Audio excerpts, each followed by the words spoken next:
এই ফুলাফান জোশ আইছে রে। এই মাঠে তো 3 বছর না, 3 বছর আগে নি, 3 বছর আগে তাহির সাহেব হুজুর আর আমি আলোচনা করছি। আল্লাহ হুজুরকে এত সম্মান দিছে, আরো সম্মান বাড়ায় দেখ। আমরা চাই কি চাই না? আমাদের জন্য এটা উপকার কিনা? উপকার না?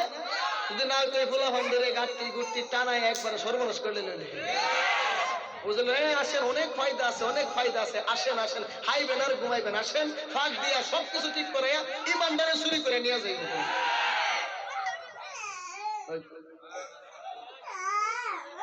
উনি একটা শান বলছে, দয়াল তোর লাইগারে আমার অঙ্গ জড়জড়। এক জাতীয় নাফরমান এটারে আল্লাহর জিকিরটারে দেখেন কত বড় হারাম। আল্লাহর জিকিরটারে কাইটা এটার মধ্যে ডিজে বাজনা লাগাইছে। আবার হিন্দু পূজার মধ্যে চলে, গায়ে হলুদের মধ্যে চলে, নৌকা দিয়েও চলে, ট্রেন দিয়ে চলে, প্রাইভেট কার দিয়ে চলে, বাসেও চলে, কোন দিন যেন আবার হেলিকপ্টারও চলে। কথা কই না?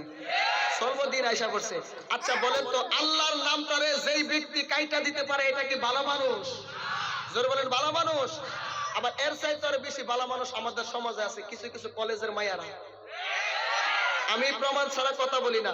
অনেকে আবার বলে আমরা এক্সেস কথা বলি। আমি প্রমাণ স্বরূপ একটা কথা বলতেছি। বুরকা এটা ফরজ, পর্দা ফরজ। কথা বলেন না কেন?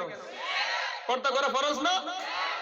এই যে দেখেন, যে সমস্ত মহিলারূপী পুরুষদেরকে বাদ দিলাম, দেখেন হুজুরের এই ভিডিওটারে চালাইয়া তারা এডিটিং করছে। এই মহিলারা নাচানাচি করে, মহিলারা নাচানাচি করে।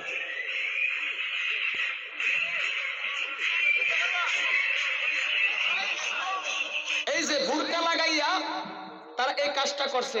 বলেন তো, এটার মধ্যে আল্লাহর পর্দার ব্যাঘাত ঘটাইছে না? তারা তো মুসলমানের সন্তান, তারা মুসলমানের বাচ্চা। যেই বাচ্চাগুলা এই মুসলমান সাইজা বুরকা লাগাইয়া এই কাজটা করছে, নিঃসন্দেহে তাদের জন্মটা কোনো মুসলমান পুরুষ দ্বারা হয় নাই। যদি মুসলমান পুরুষ দ্বারা হয়তো, তারা কখনো একজন আলেমের জিকিরকে কাইটা ডিজে গান লাগাইয়া এই ধরনের অশ্লীল কাজকর্ম করতে পারত না, পারত না, পারত না। এইগুলার জন্ম হয়েছে পূজা মণ্ডপের মধ্যে। কথা বলেন ঠিক কিনা?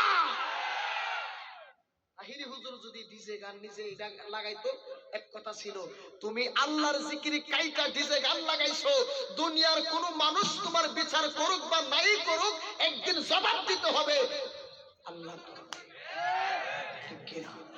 আমি কদমে হাত দিয়ে বলবো, ভালো হয়ে যান।